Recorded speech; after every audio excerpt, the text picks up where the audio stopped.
নমস্কার, জ্যোতির্ময়ী দেবশ্রী। চলছিল রাশিফল বলতে বলতে আমরা চলে এসেছি ধনু রাশিতে। ধনু রাশির রাশিফল 2026 কেমন যাবে, তার শরীর স্বাস্থ্য কেমন যাবে, অর্থনৈতিক দিক কেমন যাবে, তার দাম্পত্য জীবন কেমন হবে, এডুকেশন কেমন হবে, তার টাকা পয়সা কেমন যাবে, তার সমস্ত দিক সেটা নিয়ে আলোচনা করব এখন।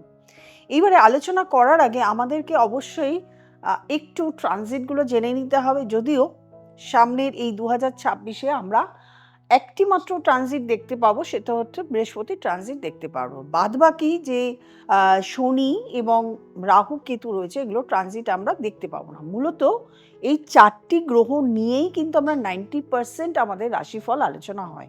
বাকি রবি, বুধ, শুক্র, মঙ্গল এগুলো খুব কম দিন এক একটা রাশিতে থাকে, সেটা নিয়ে কিন্তু আমি পার্সোনালি আলাদাভাবে প্রত্যেকটা মাসেই আমি এগুলো ট্রানজিট নিয়ে করি। সেই জন্য এইটা নিয়ে আর আলাদাভাবে বললাম না। আমি এখন শুধু বলবো ফুল রাশিফলটা। তার আগে ট্রানজিট একটু বলে নিই, কখন মার্গী হবে, কখন বক্রী হবে। বৃহস্পতি কে দেখতে পাবো আমরা সমসপ্তমে।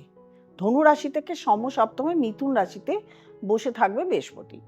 এই বৃহস্পতি 2026 সালের প্রথম 5 মাস আমরা দেখতে পাবো সমসপ্তমে। তার পরের 7 মাস চলে যাবে বৃহস্পতি। 2 জুলাই থেকে বৃহস্পতি চলে যাবে কর্কট রাশিতে এবং ধনু রাশি থেকে অষ্টম ঘরে চলে যাবে বৃহস্পতি।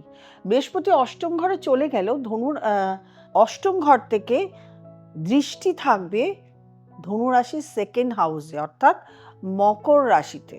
সেকেন্ড হাউস কিন্তু আমরা অর্থ সম্পত্তি এগুলো দেখি, সেই জন্য অষ্টম ঘরে চলে গেল বলেই কিন্তু বিশাল চিন্তার আমরা মানে দেখতে পাবো না, এটা আমি আগে থেকে বলে দিলাম। ধনু রাশির ঢাইয়া চলছে 2025-এর 29 মার্চ, যখন মীন রাশিতে অবস্থান করছে শনি মহারাজ, তখন থেকে ধনু রাশির ঢাইয়া চলছে 2.5 বছর, চলবেও 2.5 বছর। এবং 2.5 বছরের মধ্যে 2026 কিন্তু পুরোটাই থাকবে ধনু রাশি থেকে চতুর্থ ঘরে শনি। এখানে শনি বক্রী হবে 27 জুন থেকে, থাকবে 11 ডিসেম্বর অবধি বক্রী অবস্থায়। 6 মাস বক্রী থাকে, বক্রী অবস্থা হবে, তারপরে আবার মার্গী হয়ে যাবে, সেটা আবার 2027 সালে গিয়ে আবার বক্রী হবে। যাই হোক, ঢাইয়ার যে প্রভাব সেটা কিন্তু আমরা ধনু রাশিতে পাচ্ছিও, সেটা নিয়ে আলোচনা করব। একটু রাহু কেতুটা বলে নিই।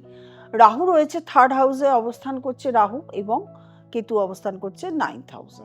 এটাও কিন্তু আমরা আগামী 2026 সালে পুরোটা বছর এখানে দেখতে পাবো, রাহু কেতু ট্রানজিট দেখতে পাবো। 5th ডিসেম্বর রাহু এবং কেতু ট্রানজিট হবে, চলে আসবে সেকেন্ড হাউসে এবং চলে আসবে 8th হাউসে। কেতু চলে যাবে 8th হাউসে। এটা মোটামুটি আমি বলে দিলাম ট্রানজিট, 4টে গ্রহের ট্রানজিট কবে কি হবে মোটামুটি বলে দিলাম। শনির মাঝখানে একটু কম্বাস্ট কানেকশন হবে 13 মার্চ থেকে 17 এপ্রিল অবধি। শনি রবি কানেকশন সেই সময় হয়, রবি মীন রাশিতে থাকে, শনি রবি কানেকশন হয়, কম্বাস্ট কানেকশন নিয়েও আসবে। মার্চ মাসে অবশ্যই প্রোগ্রাম আসবে, আপনারা দেখতে পাবেন। বকরি নিয়েও প্রোগ্রাম আসবে, দেখতে পাবেন। আমরা সামনের এই যে 5 মাস বৃহস্পতি সপ্তমে রয়েছে, এই থাকাকালীন অবস্থায় কিন্তু আমরা অর্থনৈতিক দিক ঢাইয়া চললেও আমরা কিন্তু অর্থনৈতিক দিকে কোনো রকম পরিবর্তন দেখতে পাইনি। দিনকে দিন অর্থনৈতিক অবস্থার অনেক পরিবর্তন হয়েছে, মানে ভালো হয়েছে। ঢাইয়াতে হয়তো সামান্য কর্মে বাধাপ্রাপ্ত হয়েছেন অনেকেই হয়েছেন, কর্মে প্রচুর বাধা পাচ্ছেন। হয়তো কর্মের জায়গায় সাকসেস খুব লেটে হচ্ছে না এরকম কিন্তু নেই, যেহেতু সপ্তমে বৃহস্পতি রয়েছে। এই জন্য ধনুরাশির জাতক জাতিকাদের সমস্ত কিছু কিন্তু লেটে হচ্ছে, কিন্তু হচ্ছে ধীরে ধীরে, তাদের কিন্তু ইমপ্রুভমেন্ট হচ্ছে। এই গত 1 বছর ধরে যে বৃহস্পতি সমসপ্তমে রয়েছে, তাদের ধীরে ধীরে ইমপ্রুভমেন্ট হচ্ছে, খুব তাড়াতাড়ি না হলেও ধীরে ধীরে এই অর্থনৈতিক দিকে ধীরে ধীরে ইমপ্রুভমেন্ট হয়েছে। অষ্টমে বৃহস্পতি চলে আসার পরে সেই ইমপ্রুভমেন্টের জায়গাটা আরও হয়তো স্লো হয়ে যেতে পারে, কিন্তু ওই যে আমি আগেই বলেছিলাম অষ্টমে চলে গেল, সেকেন্ড হাউসে মকর রাশিতে দৃষ্টি থাকবে বৃহস্পতির। এতে কিন্তু আপনার অর্থ সম্পত্তি কিন্তু বিশাল ভাবে পরিবর্তন আপনি দেখতে পাবেন, কিন্তু সেটাও স্লোলি, একটু ধাইয়া চললে তো যে প্রবলেমটা আসে সেই প্রবলেমটা আপনি দেখতে পাবেন। অনেকের জীবনে দাম্পত্য জীবনের সমস্যা এসছে, গত 2-3 বছর ধরেই চলছে দাম্পত্য জীবনের সমস্যা। গত 2-3 বছর ধরে আপনারা ফেস করছেন, আপনারা প্রবলেমে পড়ছেন, আপনাদের আইনি নিয়ে সমস্যা চলছে। অনেকেই এসছেন আমার কাছে আইনি সমস্যার, এই যে ফেস করছি দাম্পত্য সমস্যা নিয়ে, এগুলো আইনি সমস্যা থেকে কবে মিটতে পারে। এই অষ্টম ঘরে যাবে এবং সেকেন্ড হাউসে দৃষ্টি দেবে। এইখানে কিন্তু আইনি সমস্যা সমাধানের, দাম্পত্য জীবনে আইনি সমস্যার সমাধান হতে পারে। অথবা দেখা যাবে যাদের দাম্পত্য সমস্যা চলছিল, আইনি সমস্যার পথে হাঁটেননি, তাদের দাম্পত্য সমস্যা মিটে যেতে পারে, তারা আবার নিজেদের রিইউনিয়ন গড়ে তুলতে পারে। এডুকেশন যারা করছিলেন, যারা বাচ্চা, সব একদম বাচ্চা রয়েছে, মাধ্যমিক স্ট্যান্ডার্ড, উচ্চ মাধ্যমিক স্ট্যান্ডার্ড, তাদের দেখা যাচ্ছে যে এই যে ঢাইয়ার জন্য তাদের পড়াশোনার প্রতি একদম মনোনিবেশ নেই, মানে স্লো, অলস হয়ে গেছে, ইচ্ছে করছে না, জোর জবরদস্তি করছে। এইটা কিন্তু ইমপ্রুভমেন্ট হবে। সেকেন্ড হাউসে বৃহস্পতি দৃষ্টির ফলে দেখা যাবে এদের কিন্তু ইমপ্রুভমেন্টের জায়গাটা, পড়াশোনার ইমপ্রুভমেন্টের জায়গাটা আসবে, এডুকেশনের ইমপ্রুভমেন্ট আসবে। যারা হায়ার স্টাডিজ করছো তাদের ক্ষেত্রেও ইমপ্রুভমেন্ট আসবে। আর যারা অর্থনৈতিক দিক নিয়ে একটু বলি, যারা চাকরি করছো, যারা চাইছো প্রমোশন অনেক দিন ধরে আটকে আছে, তাদের ক্ষেত্রেও কিন্তু প্রমোশনের জায়গা আছে। যারা একটা চাকরি ছেড়ে বা চেঞ্জ করতে চাইছেন জব সেক্টরটাকে, একটা জব ছেড়ে আরেকটা জায়গায় যেতে চাইছেন, তাদের ক্ষেত্রেও কিন্তু এই সময়টা ভালো, মানে একটা জব ছেড়ে ভালো একটা জায়গায় জবের ক্ষেত্রে যেতে পারবেন। ব্যবসার ক্ষেত্রেও কিন্তু আপনাকে পরিকল্পনা করে চলতে হবে, প্ল্যান করে চলতে হবে, দুমদাম একটা ডিসিশন নেবেন। কারণ ধনুরাশির কিন্তু এখন ডিসিশনের সমস্যা হচ্ছে, ডিসিশন নিতে সমস্যা হচ্ছে, কি করবেন কি করবেন না, কোথায় যাবেন, কি করবেন, কোন পথে চলবেন না, এটা নিয়ে কিন্তু একটা সমস্যা চলছে। সেই জন্য বলবো যে এইটা কিন্তু হুদ্দুম করে কোনো ডিসিশন নেবেন না। ব্যবসার ক্ষেত্রে কোনো বড় ইনভেস্টমেন্ট করতে গেলে একটু আপনাকে ভেবে চিনতে এগোবেন, একটু পরামর্শ নিয়ে নেবেন ভালো অ্যাস্ট্রোলজারের, ভালো জ্ঞানী লোকের, ভালো সেন্সেবল পার্সনের সঙ্গে, ভালো বন্ধুর সঙ্গে একটু পরামর্শ করে নিয়ে কিন্তু এগোবেন। তাহলেই কিন্তু আপনি ধীরে ধীরে ইমপ্রুভমেন্ট দেখতে পাবেন। এই কটা, মানে আমি প্রথমেই বলে দিলাম যে এই হয়তো 2026 সালটা লাস্ট 7 মাস, 2027 সালের প্রথম 5 মাস, 2028 সাল থেকে আপনি কিন্তু আবার ইমপ্রুভমেন্ট পাবেন। এমনিতেই আমরা বৃহস্পতিকে নবম 9th হাউসে পাবো, এই বছরই পাবো, ডিসেম্বরের 5 তারিখ থেকে 9th হাউসে পাবো। কিছু দিনের জন্য আবার আসবে, আপনার 9th হাউসে আসবে, 45 দিনের মতন আসবে, তখন কিন্তু আপনি ইমপ্রুভমেন্ট পাবেন।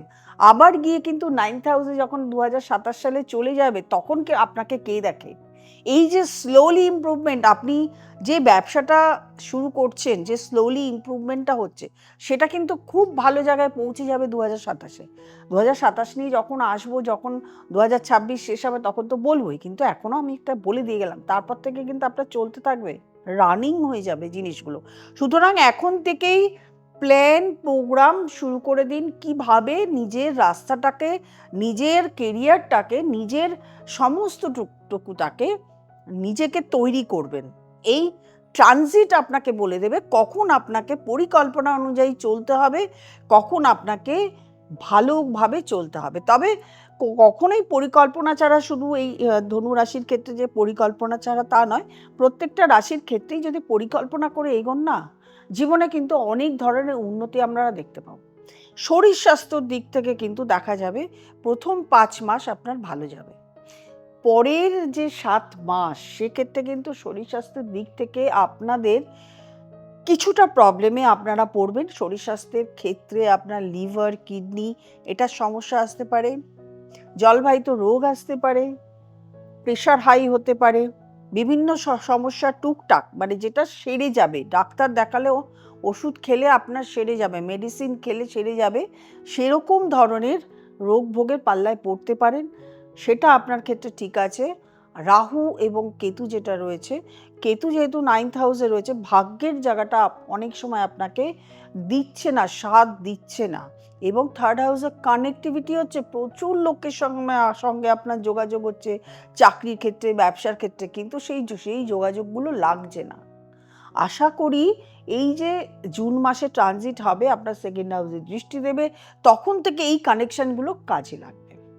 আমি এই যে ট্রানজিটটা বললাম, এটা কিন্তু ট্রানজিট মেনে বলছি। আপনার date of birth, time of birth, place of birth দিয়ে যদি দেখা যায় বৃহস্পতি, শনি, রাহু, কেতু এই গ্রহগুলো ভালো অবস্থায় নেই, নবংশে ভালো নেই, নবতারাতে ভালো নেই, ভালো নক্ষত্রে নেই, এবং আপনার নিজস্ব চার্টে অবস্থান ভালো নেই, তাহলে কিন্তু আমার সাথে এটা মিলবে না। তখন আপনি নিচে লিখে দেবেন ধনু রাশির মোটেই ভালো যাচ্ছে না, আপনি তো সব কিছু ভালো বলছেন।